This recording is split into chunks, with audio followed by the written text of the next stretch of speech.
Okay, so look, welcome everybody. It's just gone on 12 o'clock on midday.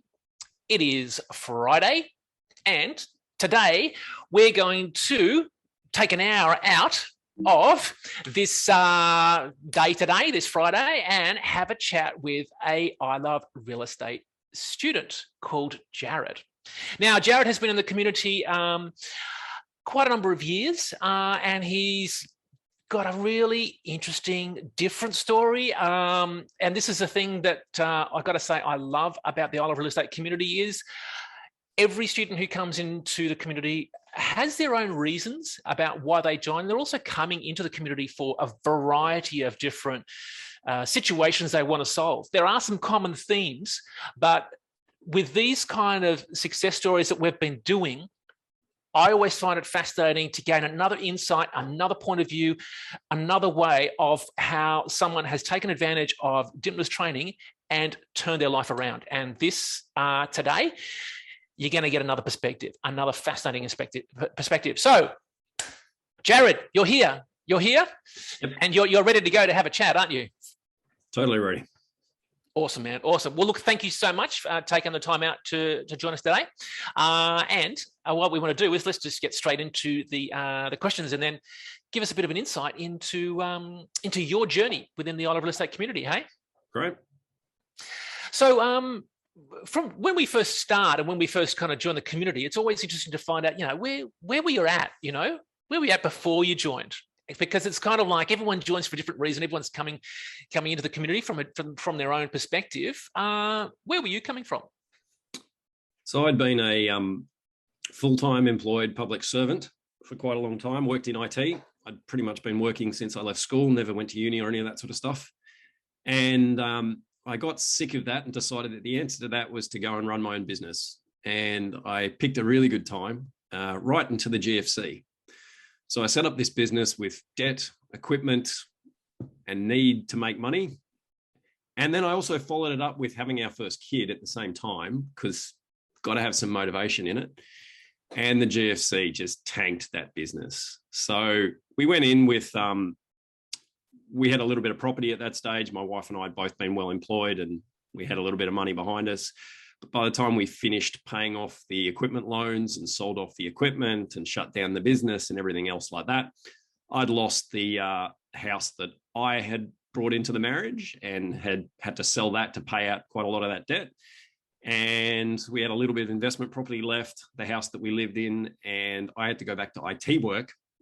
But at this stage, I was no longer in Canberra, where you get paid quite well for that. I was in Newcastle, and you don't get paid real well for that. And so I was on about the same money I'd been on 10, 12 years earlier when I joined the public service. And I now had a family to support. So yeah, that was a good way to start my business career. Tough, hey, man. Okay, that's a tough one to get to get started. Now, but yeah. From your side of things, obviously you'd already had a little bit involved with property, hadn't you? So that was it was not kind of new to you. Can you give us a bit of an insight into, like, were you like a full-time investor or something? To what extent did you involve yourself with property investing prior? Yeah, so I come from a family where my dad always owned property. My mum used to do a bit of maintenance and collect rent and that sort of stuff. But it was always seen as something on the side, and maybe didn't quite understand the economics of why. So like I'd always bought, like my first home when I moved out, it was mine. I bought it. I was able to save money and do things, but I wasn't really very sensible at paying anything down. I was particularly good at taking equity and using it for more fun things than property.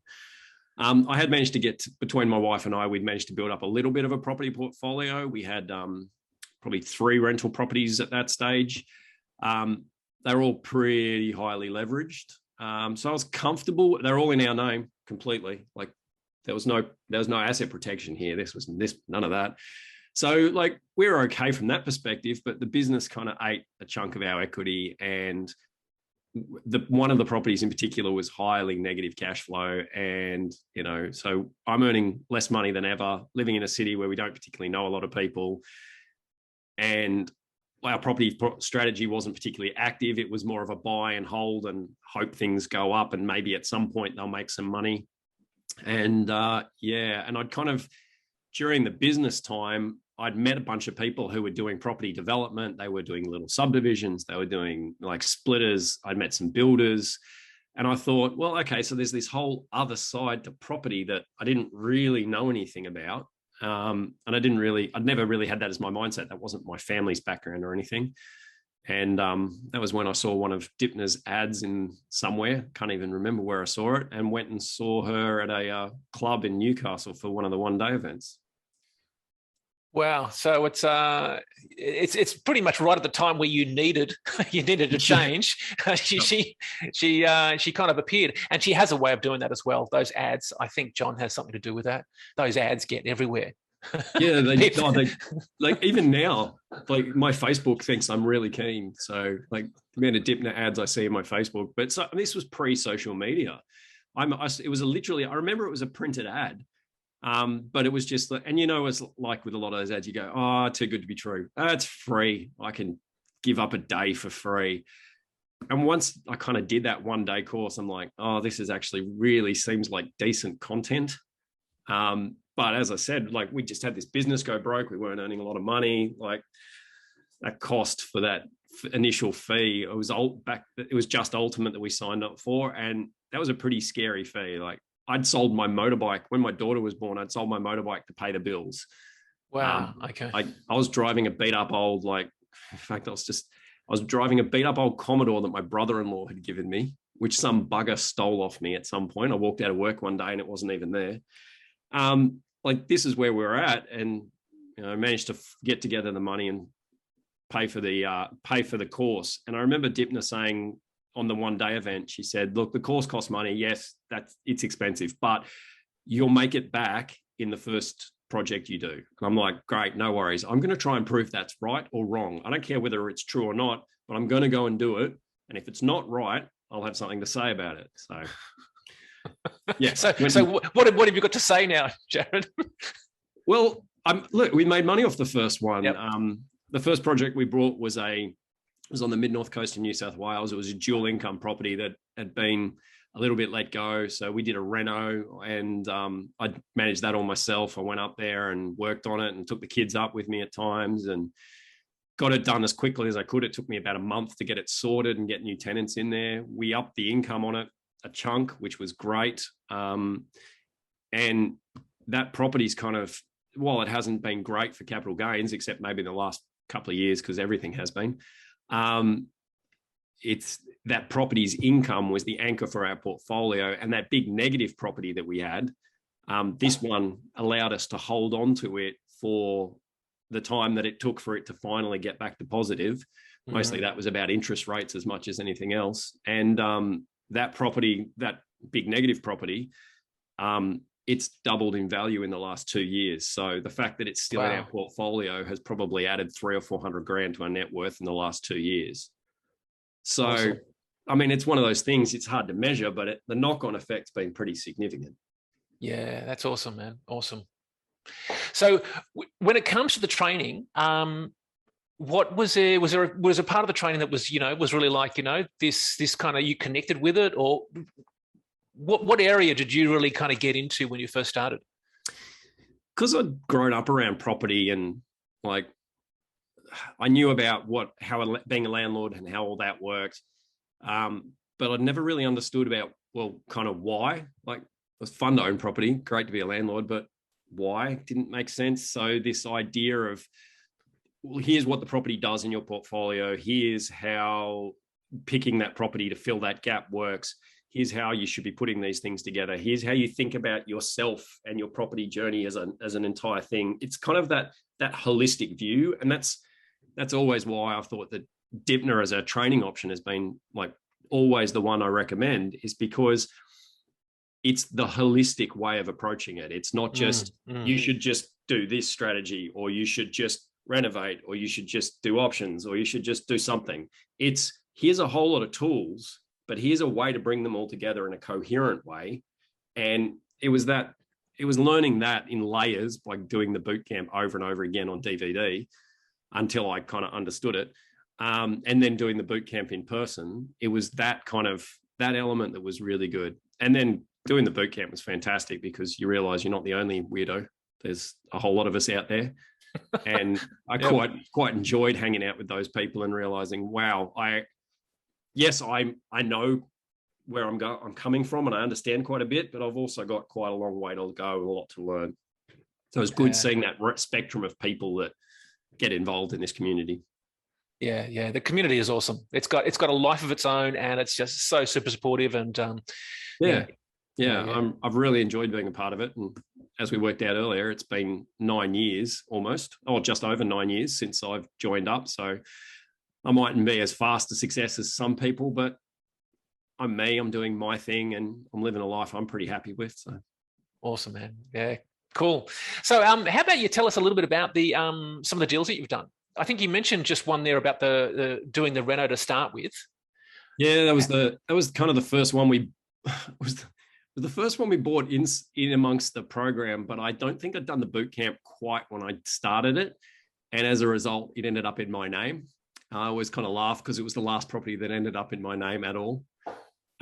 We bought that for $185,000, and it didn't go up in value for like 10 years or 8 years, 7 years, and then it started going up now. But the reno itself upped the income, so we were getting something like, I think, $425 or something a week rent from it. It was 2 rental incomes, but after the reno, that put it up to about $485 from memory, and it earns in the 500s now. So it's always been a good little earner. The one thing I would say is regional New South Wales is a bit rough on water rates, but other than that, it's been pretty good. We've actually had the same tenants in the renovated place since we renovated it. So they've been in there 10 years now, or 9 years. And yeah, it's a bit worn out. And I think it's due for a bit of love, or possibly exiting the portfolio for something a little lower maintenance. But yeah, it's been a good property to have in amongst the portfolio. And yeah, we kind of moved on from there I renovated the house that we were living in pretty steadily. Because once I'd done that one, I kind of felt a bit more confident. I thought, yeah, bugger this, I'll give this a go. And we ended up with new kitchens and bathrooms and paint and polished floors and all the nice things. It was one of the nicest houses in this pretty rough suburb in Newcastle. Yep. Which, funnily enough, like we bought that one. We paid $185 for it too, which is funny because it's the same price we paid for the other one. We paid $185 for it, I think. Oh, yeah, something like that. It's worth $600,000 now, and it's like one of the cheapest suburbs in Newcastle, which I find disturbing. Wow. But, I mean, the reno's just kept us with good tenants. I've found this a few times with properties I've done over the years. When I've renovated them, I get better tenants and a little bit better income, but the real benefit is better tenants, less hassles, no maintenance issues because everything's new. So I kind of did that.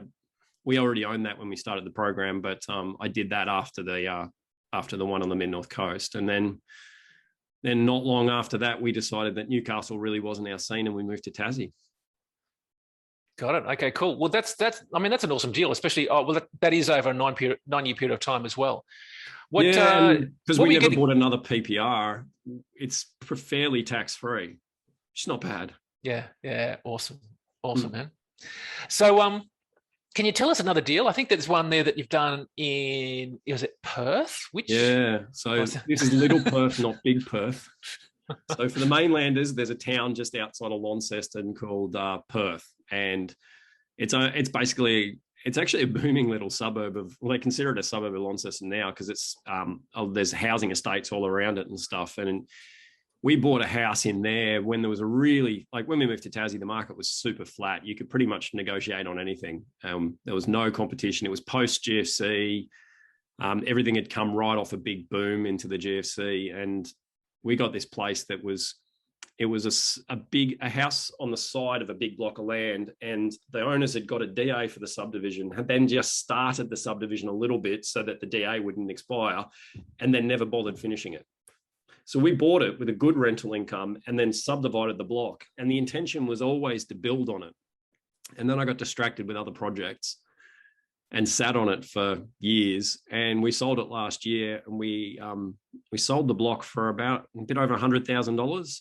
And we've still got the house next door, and it's worth more than what we paid for it now. So, and it still rents to the same tenants. Like, they won't leave. They just settled in there. They They just if the only time I hear from them is if a major appliance wears out. That's other than that, we just get rent. So it was a good little practice one. It was great because I met my surveyor through that project, who's been fantastic. He JV'd with me on a subdivision recently.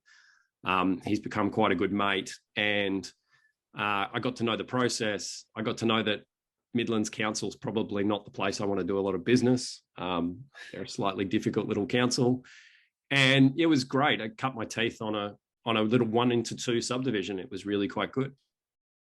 Awesome, man. Awesome. Nice one. So you sold the block, got 100K, kept the house, and the house is now worth the equivalent of what you paid for the... Yeah, quite a bit more probably. Yeah. Like we bought it for, I'm not really sure what we bought it for. It wasn't a lot of money, maybe 200 grand or something like that. It's probably worth 250, 300 now. And I've never, like, other than a stove and a hot water system, I don't think I've done anything on that house since I've owned it. But that's just Tassie at the moment. The market's a bit mad. It's not only Tassie. No. Jarod, yeah. It's kind of everywhere. But is indeed, yeah. What did you move on to then? Or what's another deal that you, because you've done a number of deals during your time, haven't you? Yeah. I kind of realized that if I wanted to do bigger deals, I probably needed to involve other people at that point. And so naively, without much thought and kind of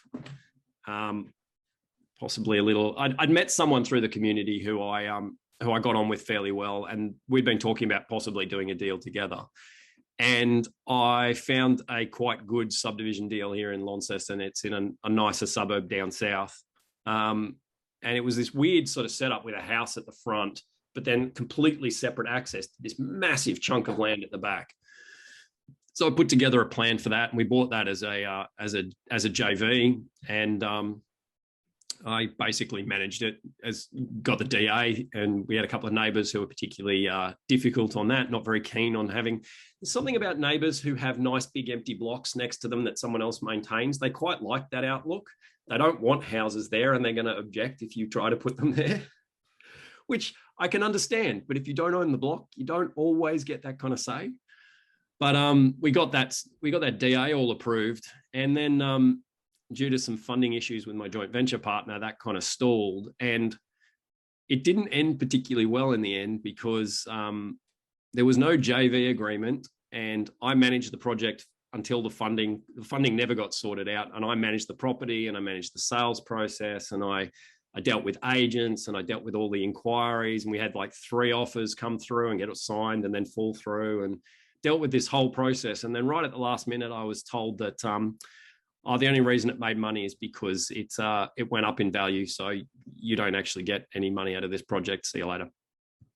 So my lesson from that was when you're doing a JV, probably have a really ironclad JV agreement, and the training is really clear on that. Ultimate taught me that.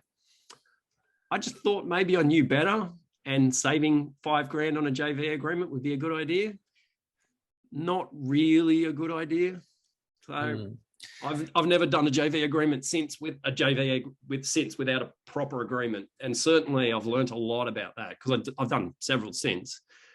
But it's worth taking the time to have a proper agreement, have it all written out, be really, really clear about where everyone stands. Even if you're verbally clear with everyone, if it's not written out, people change their interpretation over time. So, that was an expensive experience, but learning experience. Lesson learned, hey? Lesson learned. Yeah. And once the reality is, like the course costs money, that lesson costs money, but I've made far more out of the lesson than the money I lost out of that project. So the next JV deal that I did, I made triple, quadruple what I lost on that deal. And it went really well because of the experience of that loss, and because of putting the JV agreement together well, and because I knew how to run a project properly. Yeah. Now, Jad, you just mentioned something, and I just want to kind of pull apart a little bit of a viewpoint here. And that is that how do you come out of a deal where you've lost and then suddenly go into another one where you've turned it around? And the reason why I'm asking this is because often you can run into a situation where you do a deal and it's like, you know what? It feels like you've made a mistake, and that's it. You go, this is not for me, and you step away. So what what happened at the point in time? Can you just kind of elaborate a little bit on that? Is that okay? Yeah, totally. So because that JV deal had taken the one that went bad took so long to go bad, I was already just starting the other one before it had completely become clear how bad that was. And so I'd kind of got an inkling of where it was going. So I'd deliberately done the JV agreement, and the JV agreement was so painful to do. Like, there was all this back and like the guys who I did that project with had never done a JV before. I'd never done an agreement before. I'd done a JV before, but I'd never done an agreement. And we spent a serious amount of money on the lawyers. Like, the lawyers made some good coin. They did well. But because of that, because I kind of got a hint that it was going badly, I kind of put this together. And then when it went really badly, I was upset for days. I was just really upset. And I just went, well, I've got no choice. I've already committed to these other guys that I'm doing this JV with them. Their money's on the line. We're already committed to the property. And what do? You have to do it. So like, there was no, and this is what I want to do. So you either learn or you quit. And if I quit, what else am I going to do? Go and work in IT for the rest of my life and be depressed. So when it's a choice between depression or making a mistake and losing some money and keeping on going, you do that. I don't know. That's how I found it. It's an easier choice to keep going. And so the next subdivision was probably the hardest one I've ever done. And that was the JV that I properly set up. But I had to so it's a big wide block of land looking out over the valley in Launceston. It's a lovely spot, and it's low density residential. So you couldn't put lots and lots of blocks on it. So we came up with this way of doing it without roads, which was really good. And I managed to talk the council into doing it. So we have these big shared driveways that come in that are really nicely landscaped. And that way we don't have to put in bitumen and curbing and expensive, silly stuff that no one really wants. And we just did 7 blocks. And you could have technically, I could have probably fit 20 blocks on there. But by doing feasibilities, which the course teaches you to do, like, the more feasibility you do, the better you learn. The more feasibilities you run on other people's projects, the better you learn. The better you are with your numbers, the less mistakes you make.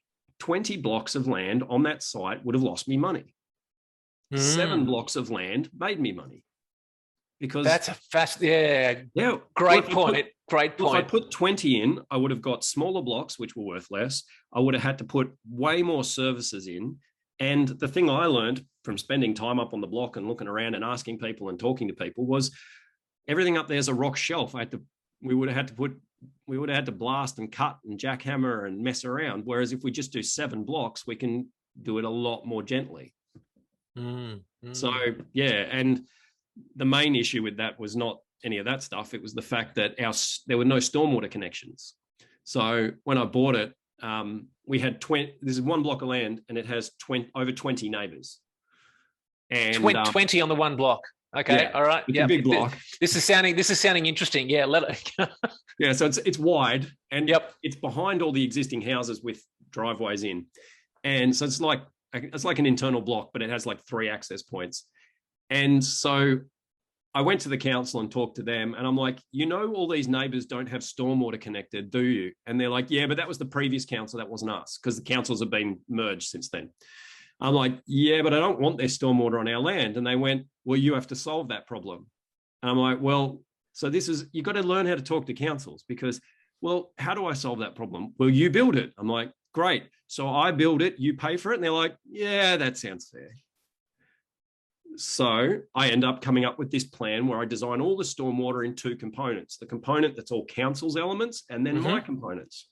And then I quote it in 2 components. And then I go back to council and I say, this is how much it's going to cost you. And they're like, yeah, okay.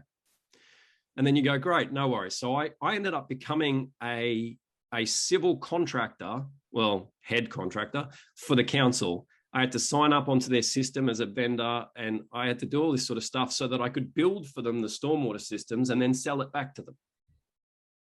Yeah, it's good fun. Wow. I wrote an invoice at one point during that project, which was over $100,000. Now, for someone who works office jobs in IT, I don't tend to write $100,000 invoices very often. That was very scary. Wow. But they paid it within 14 days. And our stormwater kept going. But the problem was our stormwater had to go under Tas Rail, which is a rail line. There's a rail line there and Tas Rail on it. And it had to go across one of our neighbours' blocks below and down to a river. And yeah, that was an absolute slog getting through that, because Tas Rail don't want anything under their rail line, and you don't really want to dig up a rail line and put a piece of stormwater through. And through research, we kind of figured out that there was a spot where the sewer line already went through. Mm-hmm. And we were able to just piggyback right next to it and slide it through the same spot. And so I had to negotiate with council, who I'm building the stormwater for. I had to negotiate with Tasrail, who owned kind of the asset over the top of this thing. And then I had to negotiate with Taswater, who owned the sewer line, because you're not meant to put stormwater on top of sewer lines. So we had to keep them as far apart as possible. And I reckon I probably made 50 phone calls just to get that one little piece of the development approved. It was amazing. And then right when we started digging it into my neighbour's block, he kicked all my civil works guys off his block and said, "No, you're not allowed on here. I'm not happy with this." And used us as leverage for a subdivision he was doing on the other side of town, because he knew if he made our life hard, it would affect council, and then council would go and help him on the other thing. Used us as leverage for like 2 weeks on the council. Wow. So yeah, it was good fun. How did you, like, when you run into things like that, what kind of, I mean, obviously you're committed, you know, you've got to keep on going. But how do you approach when you're coming up against so many kind of obstacles? You can't get angry at everyone involved, because that really doesn't work, though you're very tempted to. So you're dealing with lots of people. Luckily, Launceston's pretty decent. People know each other. So when you hire decent people, the council know you're using decent people. The civil contractor knows. Everyone knows that everyone's trying to do the right thing. But you ring everyone and you say, "What is the problem and how can I solve it for you?" And then you ring the next person. "What is our problem and how can I solve it for you?" And then you work out all those people and you talk to them all. And then you go, "Great, here's what I think might be a solution." And then you ring them all again. "Here's what we think might be a solution. Does that work for you?" And you do this over and over and over until you find the path that actually works. Because I kind of figured in some way, there's a way where we can get stormwater off this hill, down this thing, under the rail line, and down the valley. There's a way to do it that everyone will sign up on. I just had to find what that was. And with the neighbour, who is a very aggressive older gentleman who owns a lot of property in Launceston, and he's belligerent and aggressive. That's his technique. He'll deal with everyone like that. It's not personal. He's just rude to everyone. I found that the best way to deal with him was to hire a civil contractor who's related to him. Well, luckily, the civil contractor, who I quite like, he's married to his niece. So like it worked really well, but you just had to learn how to manage them. And then dealing with the council, I finally found one guy in the council who's an they call them powder monkeys, which is a great term. I absolutely love it. They're guys who blow stuff up. Yep. So he used to be a blaster. Like that was his job. So ex-powder monkey, nice guy, but massively high standards. He's really, really, really finicky. My plumber doesn't like him because he holds my plumber to the absolute highest standards. But whenever I have a problem at council, I ring him and I go, "Hey, here's my problem. How do I deal with it? Who do I talk to?" And he's always helpful. You just build relationships with people. Yeah. That's how you get through it. Jarod, this is fascinating. And for those listening, if you take another listen to this, you know, this is so insightful in seeing how you deal with issues when they come up, and obviously how to keep an attitude and a consistency in order with dealing with problems, and obviously dealing with people, because essentially what you're saying is this is all it's a people business. Yeah. You know, well, especially if you're doing development like that, because and it appears on the mainland sometimes there are places where you can just, like New South Wales, there's stuff you can do. If you're just compliant, you can push it through. We don't have a lot of that down here. A lot of it is a people game. It's about building a relationship, following the rules, reading between the lines. Like dealing with my I've got a guy at council who's a town planner who I deal with, And I always deal with the same guy. I'm always polite with him. I always make sure I'm organized when I show up to a meeting. I make sure I've got everything ready to go. And I had a meeting with him the other day. I'm like, this is what I'm planning to do, da, da, da, da. And he gives me 3 tiny little pieces of advice, but they're enough that I need to make sure that the next step goes through. So yeah, it's all a people game, and trying not to make yourself an enemy of too many people is a good idea. Mates in the market, hey? Mates in the market. Yeah, exactly. I mean, that subdivision, my surveyor came in as a joint venture partner on it. It was only a small percentage, but it was good fun for us because I basically said he basically did all the surveying work, everything else for free, but he got to invoice us once we'd sold everything, and then he got a little percentage of the profits. But it was great. Like every time I rang him, he was in there. He was there within half an hour. Like awesome. Because his money was in his interests were aligned, his money was aligned, and he had good fun, and yeah. So yeah, and like yeah, you don't go wrong being decent to people. Yeah, cool. Treating them with a bit of respect. Yeah, awesome. Excuse me, sir. That's all right. Not COVID.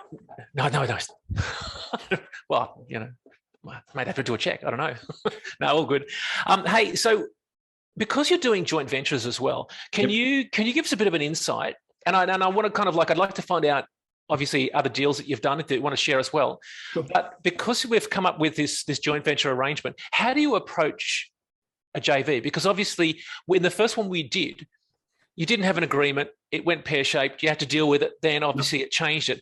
What's your approach now, especially for like if new students are coming on and going, hey, I want to do a joint venture. How do you approach it? So the one thing I did do right was it was someone who I knew reasonably well. We'd crossed paths quite a lot. We spent time together. I got on with her really well, and I quite liked her. That element, I think, is quite good. You should be able to get on with the person, have a communicate with the person, everything else.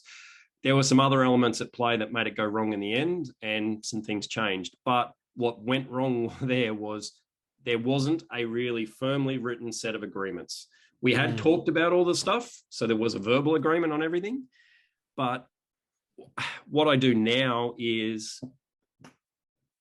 I make sure I get to know the people a bit. I spend time talking to them on the phone. I meet them face to face. Harder in this COVID world, but I like to do JV deals with people who I know and who I get along with a bit. Otherwise, you spend a lot of time talking to someone who you maybe have nothing in common with, or you don't really know that well. But you make sure that you're aligned in what you're trying to achieve, and every project is going to take longer than anyone thinks it will. So your timelines have got to be aligned. Your profit expectations have got to be aligned. Your communication frequency has got to be clearly talked about. And I like the JV agreement that we use now. I've started to kind of standardize a bit of an agreement. It's a really nicely written out agreement. I know how I structure things, and you really learn from doing it. The first time you do a JV agreement, you've got to really heavily lean on the lawyers for your advice and how you want to handle it. And even then, they're not going to think of everything. There's going to be quirks in every deal. But if you've got people you get on with, and that your goals are aligned and your intentions are aligned, I think that's a really good start. But then that's not enough. You've got to have all the legal agreements in place. You've got to have the ownership structure in place, and you've got to be really explicit about how everything flows together. So it's kind of a two-sided thing. There's the not so sexy, have everything legal and locked down, but then also have fun, communicate, get on, be people that, you don't mind spending they're long-term relationships. That subdivision that I did with the railway corridor, that from the moment I contracted it to the moment we settled out most of the sales was over 2 years, like 2.5 years. That's a long time to be involved with people. Yeah. And especially when you've got, $500,000, I think we peaked out at about $500,000 or $600,000 spend on that. Yep. No, past the block. So yeah, probably $750 spend on that project. So that's a lot of money if someone's to have in your hands and be responsible for. How did that deal end up? Really good. What does really good mean, Jarod? So we bought the block of land for for 260 or 245, something like that. It wasn't much. It wasn't particularly valuable because no one could make it work. It was the weird approach that we did that made it work. Now, I tend to, whenever I'm doing a JV, how profit splits up is between the people involved, but just for your perspective, for the audience's perspective, I tend to take less than my money partners. Just how I am.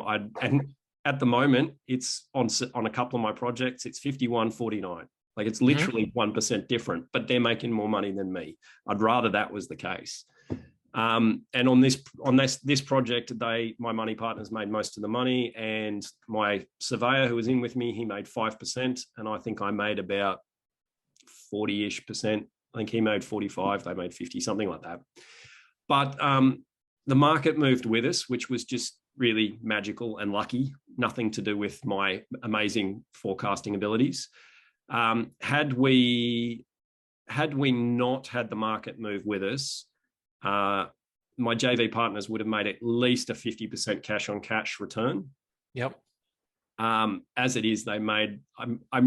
We've got one block of land yet to contract because we're messing around doing a house on it. But I'd say by the time we're finished, they'll make over 100% return on their investment. Mate, awesome.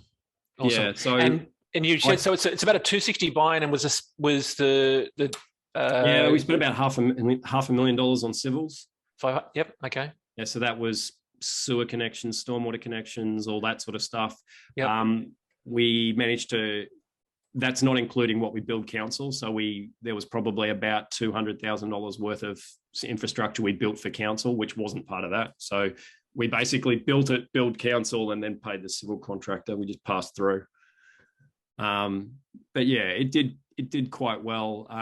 I mean, the blocks of land, our smallest block of land was 2,800 square meters. Our biggest block of land was a hectare. And I kept that one as part of my profit share. Awesome. Yeah, cool. So I still have that block of land, and I at some point I likely will end up living on it because it's a lovely big space up on the side of a hill looking out over the city. Man, nice. But it's kind of not like, it's kind of nice to not even have a mortgage on it. Yeah, fantastic. Yeah. Mate, good deal.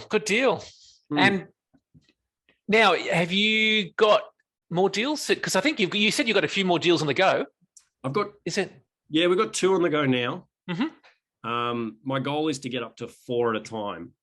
And so as I've kind of mentioned, I've got an IT background. I'm currently working for the federal government in a role here in Launceston, and I'm a bit past the point where I really want to be told what to do for work.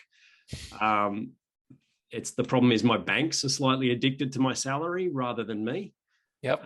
So I'm currently in the process of working out how to get rid of that and then finance that sort of stuff. So it's that consulting trust, building the income. So my JVs now have an element of income going through them over time, and then bigger chunks at the end. So as that develops, I'll move out of full-time work. But I've got 2 projects on the go at the moment. One of them is in Launceston. It's actually only about 3 blocks from where I'm sitting right now. And it's a tiny, well, by Launceston, tiny block of land. It's 500 square meters. And it came with a DA in place for 2-bed, 2.5 bath townhouses on it. I don't normally see value in DAs in the Tasmanian market. Like mainland, I can understand that. There's a lot of time and effort going into getting a DA. Normally that doesn't happen down here because it's very clear cut what you can get. And you can usually get a DA through in 6 months would be a really long DA here. 3 months is really more reasonable. However, this DA was approved for stuff that I've never seen approved. Like there was less parking than required. It had more density than was normally allowed. Like it was a really good DA. So we paid quite a bit for that, but we're expecting to spend about $800,000 on the construction. We bought the block for $300,000. Yep. About $800,000 on the construction, and our agents reckon they'll be worth about $700,000 to $800,000 each. Awesome. Yeah, so that's a nice little project. I'm talking to a builder. It's a really tight little block. So we're talking to a builder. He's talking about building the ground floor on site, but building the upper floors at his workshop further away and then trucking them over and craning them into place, which would be a kind of a cool thing to do. If he can make it stack up economically, we'll do that. And then, with that deal, that lawn system deal, are you looking at about maybe 400-500K profit in that? Yeah, there'd be about that. Yeah, awesome. And if the market keeps going the way it's going, it's good. But unfortunately, a lot of the uplift in prices at the moment is being eaten by the uplift in building materials and building. Hopefully, I got a set of drawings through over the weekend to review. So once the drawings are finished, we've got to go back for a slight review to the DA because we've reconfigured it a bit better. Originally, there was a 3-story townhouse with all the living on the top floor. And then it had this weird deck arrangement kind of above a bedroom. And I don't like wet, exposed outdoor areas above bedrooms. That's hard to waterproof. And waterproofing, yep. So what we've ended up doing is moving the living area down and the bedrooms to the top. So the living area is in the middle, and then putting the deck at the other end out over empty space. So because of the way we've done it, we're not really changing the shape of the building at all. We're hoping to get through with a minor amendment to the DA, which should be pretty good. Worst case scenario, we just build what the DA had, but we'd rather build a better product. I could just build what we had and sell it, but long term, I don't want to be the person who builds stuff that's hard to maintain or hard to build or hard to make sure is waterproof. So I'd rather build a slightly better product and take an extra month or two to get it right at this stage when it's just paper and drawings. Yeah, nice. Yeah, good point. Okay, cool. So that's one. And then you've got another one, have you? Yeah, we just went on conditional on Monday on one. It's on the northwest coast in a place called Wynyard. It's a lovely little town right up on the coast on the north, and we bought it's a 900,000 square meter block of land, and it has a tiny little 1-bed 1-bath in the middle of it. Hang on, did you say 900,000 square meters? No, 900 to 1,000. It's somewhere 900 to 1,000. Okay, all right. Yeah, I was thinking 900,000 square meters. Yeah, okay, another tiny deal. No, this one's bigger. Not that big. It's I think it'd be 975, something like that. It's in that 900 range. Yep. But it's got this little 1-bedder house in the middle and enough space on either side for a townhouse. So we're just going to modernize the existing building and tidy it up and then put 2 new little 2-bed, 1.5 bath, 2-bath on each side. So I've got the designer lined up for that. Everyone's lined up. I've got the joint venture partners. We're just we're pre-settlement at the moment, but we're unconditional on it. Yeah. Nice.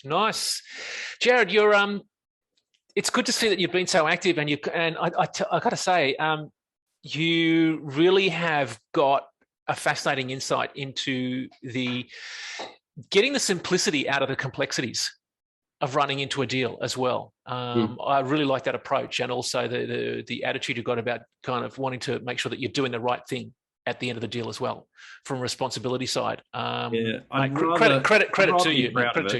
Yeah, no, credit to you. That's and obviously, you're doing well in the process. Well, I don't mind if I make a little bit less money, but I'm not here to make a loss. Yeah. Yep. Yeah, indeed. Yeah. Is there anything else you want to say in regards to the deals that you've done? And so far, is there anything else you want to share? We've still got a little bit of time here. No, well, there's a few other little things we've done. I've started to be interested in commercial a little bit. I bought my first commercial place late last year, which is a little butcher shop in rural Tassie, which has been very interesting. I didn't know how much cool rooms cost to have rebuilt. Is another learning experience? It was, yeah. I bought this butcher, and the contract was really, really vague about what I owned, and it turned out by the time I bought it, I owned the business name, the business, all the equipment, and the building.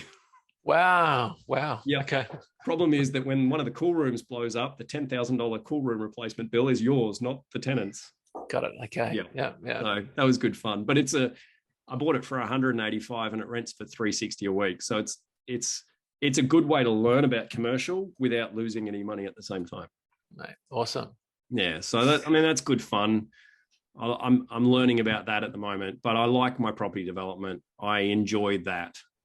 So I like subdivisions and I like development work. It's creative. Yeah. Mate, nice, man. So, uh, how is your life different now? Yeah, well, I can actually, when I started, I was barely making ends meet.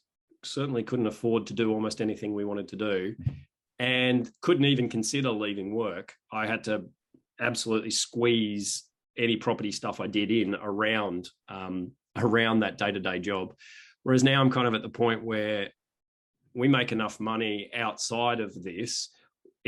Well, property actually, one of the big things early on is that little bits of extra income was what allowed my wife to stay home and look after kids, because we didn't want to pay someone else to raise our kids. So that was probably the biggest early benefit, was the fact that only one parent had to work, and she was always happy to be the one who was at home. Now that she's kind of gone back to work, we don't really need the salaries that we had, and we've got so much rental income that we're kind of at the point now where we can choose a life that we want to live.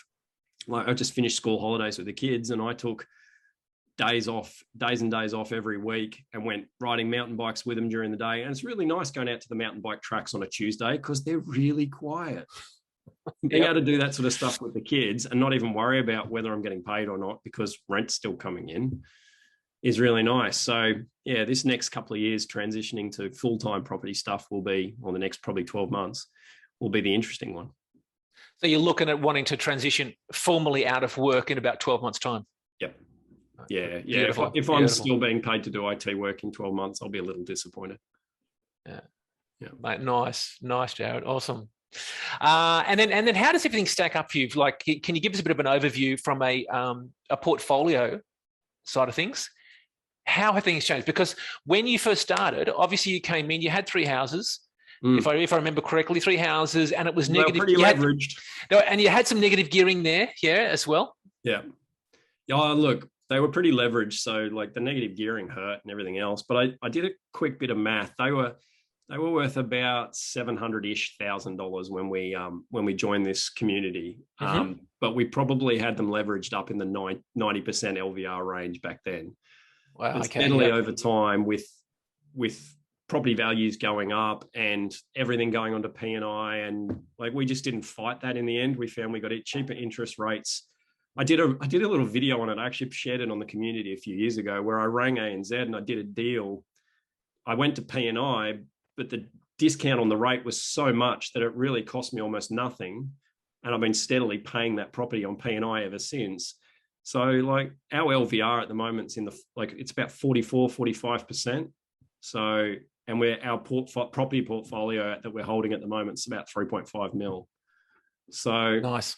Yeah. And our rental income off our current set of properties is about 175,000 a year. So that's not too bad. I mean, a chunk of that obviously goes to servicing debt and other stuff like that. But as we deleverage more and more and more of that income will just get allocated to whatever we actually want to do with it. Right. Awesome. Such a great result, hey? Yeah, look, it's been a slow kind of process, but the compounding has really started to show up in the last couple of years, because we're now into some of our loans we're paying off every mortgage payment that goes on it, more than half of it's paying off principal. Yeah. When you see that, your principal goes down so fast. And then to have that combined with rent values all going up and interest rates low and rents all going up, it's been a really perfect storm for the last probably 2 years. And you kind of go, I mean, we're just really lucky to be moving through this part of the market right now. Yeah. And Dymphna, for those of you who've been listening in as well, Dymphna has been talking and using that exact term, perfect storm, at least for the last 4 or 5 years as well. So, yeah. Well, yeah. And it's funny, during COVID, I was trying to get finance for stuff and the banks were like, oh, yeah, but you're too rental heavy. We keep and they keep shading on my rental income. I'm like, I haven't had a single tenant miss a rental payment during COVID, yet I know people who've lost jobs, and you'll take my salary every day of the week, but you shade the hell out of my rental payments. like, it doesn't make any sense. Yeah.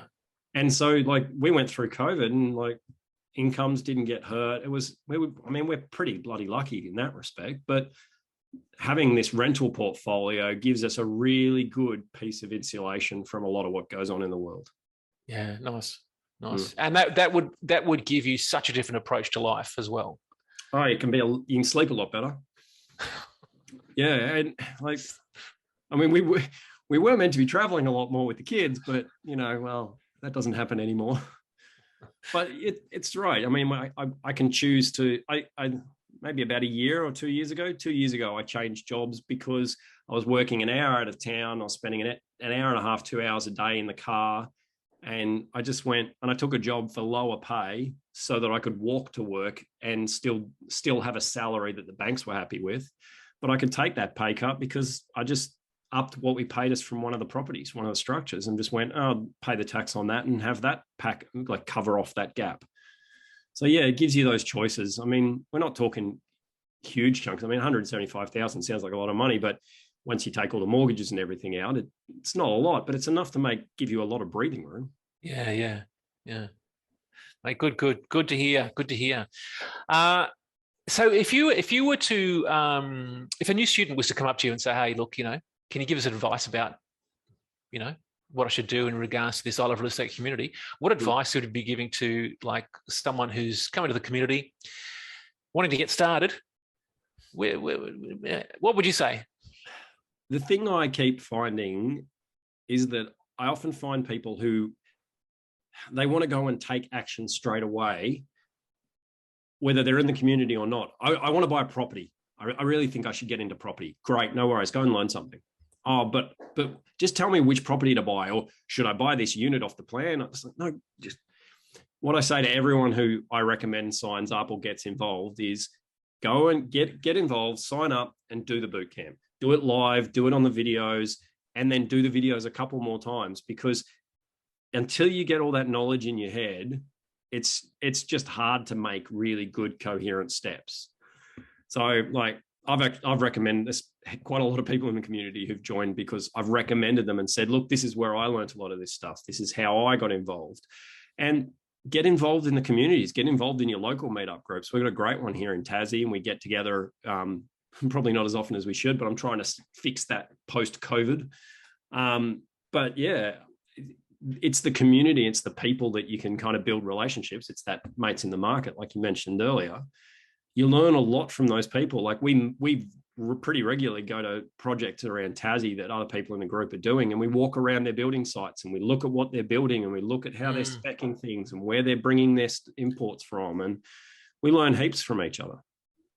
I think there's a great value in the community. Get in, do the learning, but also get to know the people. Yeah, nice. And you've just reminded me as well, we didn't even touch on the fact that you've been looking after the, or taken a fair bit of responsibility from the Tassie group as well, haven't you? Yeah. I was at a boot camp in Melbourne a few years ago, and I realized there really wasn't a Tassie group going at all. And there weren't that many of us down here then. So I just set one up and started randomly inviting people into it. And then steadily it became official over time and became the main I Love Real Estate group. So yeah, it's been good. We often discuss about whether we should meet in the south or the north, because there's a bit of a north-south rivalry in Tassie. Yep. Okay. Whenever it gets a bit too heated, we just meet in Campbelltown, which is right in the middle. Nice. Yeah, man. But it's been a great group to be part of, and yeah, we've learnt a lot. Yeah, great. So good to hear. Jarod, is there anything else you want to share? Info and stuff. I think I pretty much wrapped up. There's been a bit of the stream of comments on the Facebook. Karen's been kind of like pretty positive. May's JV agreement, need to make sure structures are right too. Yeah. What is it? 100% to get the agreement from Karen. And when Mandy was saying, congratulations, Jarod. Great story. Love your creative way of getting solutions. So happy for you and your family. And we've got some other comments coming through on Zoom as well. So have you also been recommending ILRE Real Estates to several colleagues who are now considered good friends? Oh, that's what Eugene's been doing. Yep. Awesome. And Eugene's also said, You could probably read them as well. Know the feeling of working in IT for way too long. I'm also in the process of transitioning out of IT to property full time. There you go. Good thing to do. Yep.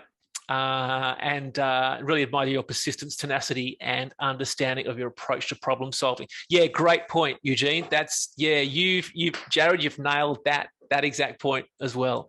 It's always about just finding what the obstacle is and trying to find the path that works. But I mean, I've kind of got a little advantage in that I come from a computer programming background, and it's all problem solving. You're always trying to solve some stupid problem that's in your way. So I think problem solving is a great skill for property, no matter where you bring it from. If you can develop that, just learn how to do it with people instead of stupid computers. In my case, so, sometimes you have to do a little bit of both, depending on your level of technical expertise. True.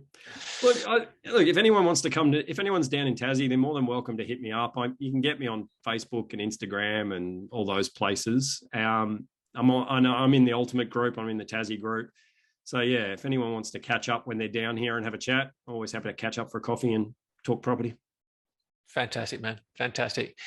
Jarod, thank you so much. Really appreciate you taking the time out to share. Love your viewpoint, love your attitude, and really, congratulations on what you've done and what you've achieved.